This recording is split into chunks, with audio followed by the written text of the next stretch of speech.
Hey, welcome into the show. Glad you're along for the ride on this Monday installment, Victory Monday, as it were. Got your Jaguar gear on? I do. I decided it was a good day to celebrate. Keep celebrating. No, that was. What we say in the South? A whooping. That was. There's whippings. In the South, there's a whooping. Yeah. They didn't have 100 yards until fourth quarter. That was a good one. And as I've tried to tell people, as we've all tried to tell people, I went back and checked. I looked at. I got a rule. You got a rule book? I got a rule book. Yeah, right here. I got a rule book. I checked the rule book. The San Francisco loss counted as one loss. Some people made it sound like it counted as 8 losses, didn't it? I suppose it's one loss because they were concerned that might be the real Jaguars. That's why I think the level of hysteria was so dramatic. Yeah, and there's also that before that game they won 5 games in a row in the National Football League, but which why is a be really positive good league. when you can be negative? Yeah. So the Jags. That was a good day yesterday, man. That was a good day at the bank, man. That was a. And you know what? Here's the weird thing. It's so weird. It's so freaking weird that the Titans are rebuilding because they're never rebuilding. Boy, are they rebuilding. They haven't even entered into it yet. Really. But I mean, they've sort of been forced to now face the consequences. But they haven't even really started the rebuild. That's what's got to be terrifying for Tennessee. They're 3-7. It's the second worst record in the AFC.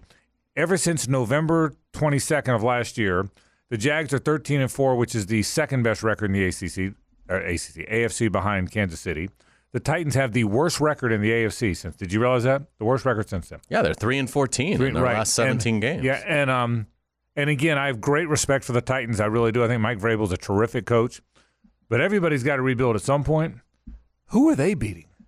The Panthers. That's the next team on their schedule. They're at home. I think that's the only win they get. That might be it, man. I bet you they beat the Texans once. You think? Yeah. Because stuff like that happens. Yeah. Yeah. And listen. I'm the last guy who's going to mock the Titans because the Titans have been so. It's not lost on me that before this 3-game winning streak, by the way, the last time the Jags beat the Titans 3 times in a row, 05-06. Mm-hmm. That's the last time. But before this 3-game winning streak, they had won 8 out of 9. That dates back 10 years, so that's a long time. I get it. 5 years. It dates back 5 years.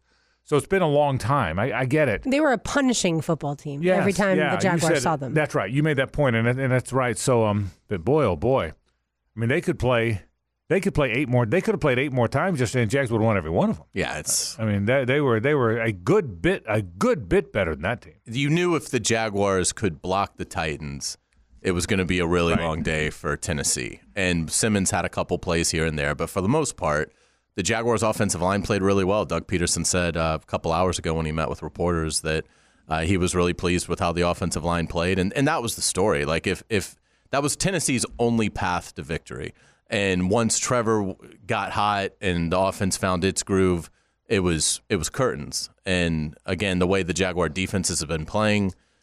Tennessee, other than hitting a couple of, trick plays, they basically got shut down for the entirety of the game, which is tough to do in the NFL. You don't normally see that kind of dominance, but, there was a point in the game where Calvin Ridley had 101 receiving yards, and the Titans had 96 total yards. So, that's about as dominant. How about that stat? As you can have in a game. I didn't realize that. Yeah. He had more yards. He had more receiving yards than they had yards. Yeah, early fourth quarter, Ridley had 101 receiving yards, and Tennessee had 96 yards. And I love what Derrick Henry has represented when he's represented this area so well.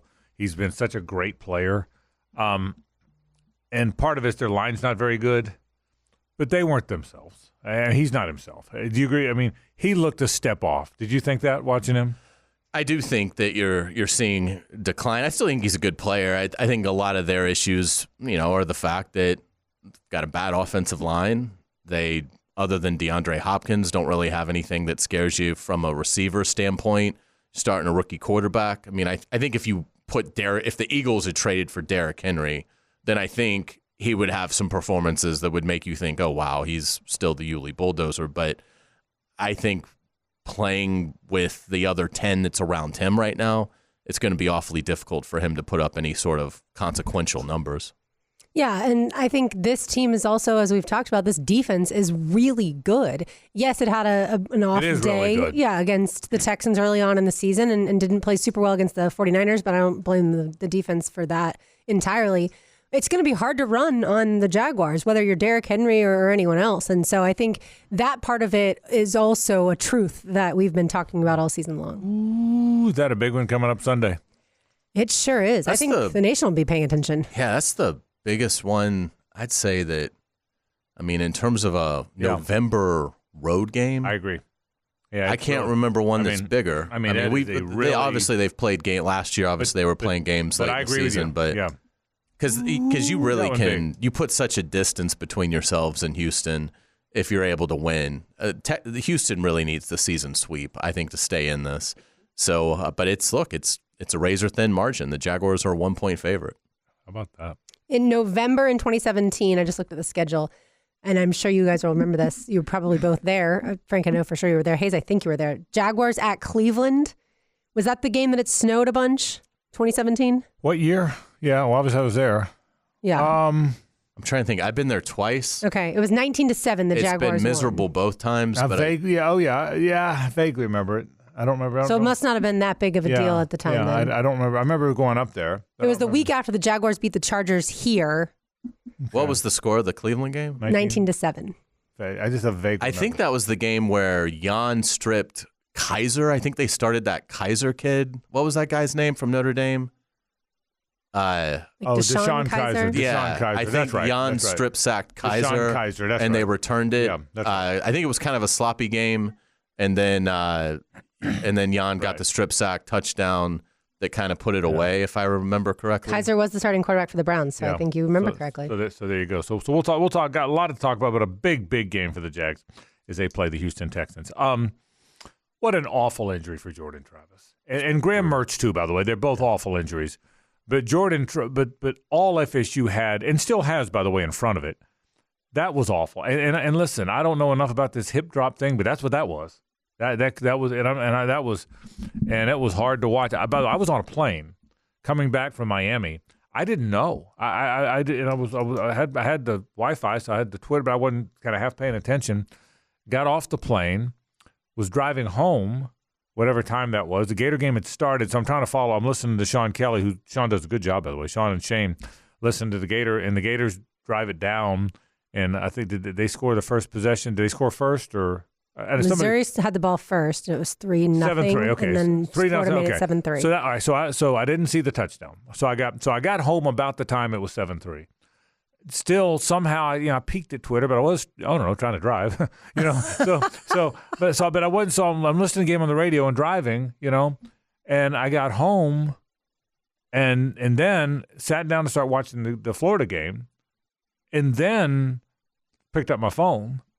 Oh my God! And someone had a video of it. What an awful injury! It was hard to watch. It was the Theismann injury. It was really hard to watch. So I got a text. We weren't watching it. I was at my dad's house, and we were watching Florida. And then I got a text saying Florida State's down 13-0. And so we flipped it to the CW. And as soon as we flipped it, there was a player that was being attended to. And the first thing I saw was an air cast. But I couldn't tell. I knew it was a good player because I could tell from the tomahawks on the helmet but I couldn't tell everybody was around Jordan. So I couldn't see anything really other than the helmet and I could see the air cast. And then when obviously, we started listening and everything and they panned away, you could tell it was Jordan Travis. And then we saw the replay and it was, obviously broken both bones in his lower leg. It was just awful. And I still like him as an NFL player. I think somebody's going to get a fantastic bargain in the NFL draft. And I say bargain, I still think he's going to go 3rd, 4th round because I don't think this injury is going to stop him from playing next year. So I don't think we've seen the last of Jordan Travis and his football brilliance. But it's certainly devastating that Florida State will not have him for their national championship push. And a guy and I don't know him. I've never even interviewed him because we don't go to the ACC Media Days. Rick and Joe do a great job, and they go. But by all accounts, everything you want in a student athlete. Everything. I mean, the way he leads, the way he overcame, the way he never backed down when people wanted to make him a receiver. Yours truly among them. He's a man. My goodness, that was a really hard one. That was a hard one to see. And Graham Mertz too, by the way. Graham Mertz is different because we haven't watched Mertz for all these years. We've watched Mertz this year. And like you said, the difference in the seasons. Where they were headed, right. Yeah. FSU had it all. FSU's trying to win the national championship. Correct. And so I was watching live, by the way, and I had tears in my eyes. Obviously not a Florida State fan, but how much he's meant to the program, right. And just how good of a guy he seems to be. By all accounts. And the injury, while watching live, we knew immediately that it was just a gross injury. Yeah. So and I now having seen the replay, you would have known right away. And so Jordan Travis and Graham Mertz. What an odd play! What a good player he was for Florida, and I hope he comes back. And this maybe means he will come back. Even he might have been coming back anyway. Probably was, but what a play to get hurt on a running play where you absolutely had to have it. He broke through two guys, and from everything you read, it was the next guy that broke the collarbone. The guy that tackled him broke the collarbone. And how bizarre that both of these guys, so respected by their teammates. Had such good, by the way, did you look at the numbers? Jordan Travis, 20 touchdowns, 2 picks. Graham Mertz, 20 touchdowns, 3 picks. Isn't that amazing? I mean, really is. Now again, let me be clear.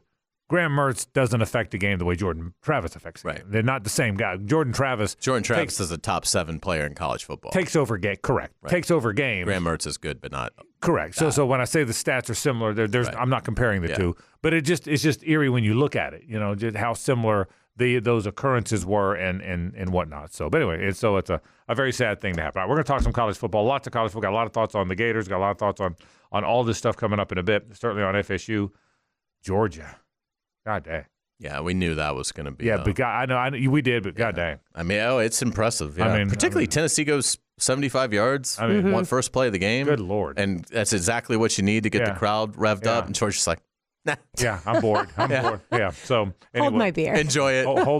Enjoy it for beer, the 5 minutes that you're going to be leading. Golly. So a bit of a regret. But let's start with the Jaguars. We're going to hear from DeJuan Smoot. We're going to hear from Devin Lloyd. 2 parts of that really, really good Jaguars defense. Hayes caught up with them after the ball game. We got some interviews all week long planned for you from the Jaguars. They get set for a really, really big game. A lot to talk about. Glad you're with us on this Monday installment of the program. The Monday, it's always brought to you by The Best Bet.